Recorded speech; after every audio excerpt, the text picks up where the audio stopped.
சிறகடிக்க ஆசை சீரியல்ல அடுத்து வர எபிசோட்ல என்ன மாதிரியான ட்விஸ்ட் எல்லாம் இருக்க போகுதுங்கிறத இந்த வீடியோல பார்க்கலாம்.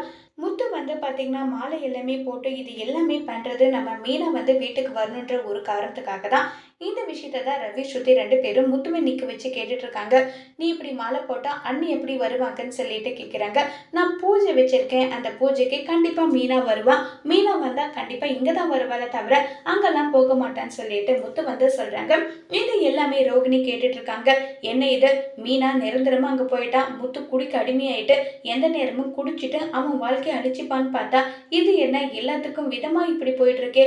இப்ப மீனா ஒருவேளை பூஜையில வந்தா கண்டிப்பா முத்து கூடவே வந்துருவாளோ, இல்ல அது நடக்கவே கூடாது, மீனா அந்த பூஜையில கலந்துக்க கூடாது, என்ன பண்ணலாம்னு சொல்லிட்டு இப்ப ரோகிணி யோசிச்சுட்டு இருக்காங்க.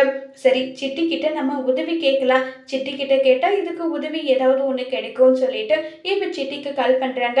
என்ன, என்னை ஜெயிலுக்கு அனுப்பிட்டு திரும்பி என்னுடைய ஞாபகமே இல்லையா, இப்போ உனக்கு ஏதாவது காரியம் ஆகணும், அதுக்காக தானே நீ வந்து எனக்கு ஃபோன் பண்ணியிருக்கேன்னு சொல்லிட்டு கேட்குறாங்க. உடனே ரோகிணி வந்து சொல்றாங்க, ஆமா அதுக்காக தான் நான் வந்திருக்கேன், நீ எனக்கு ரொம்ப பெரிய ஒரு உதவி பண்ணணும், தயவு செஞ்சு அதை நீ பண்ணுவியான்னு சொல்லிட்டு கேட்குறாங்க. என்ன உதவி சொல்லுன்னு சொல்லி கேட்குறாங்க.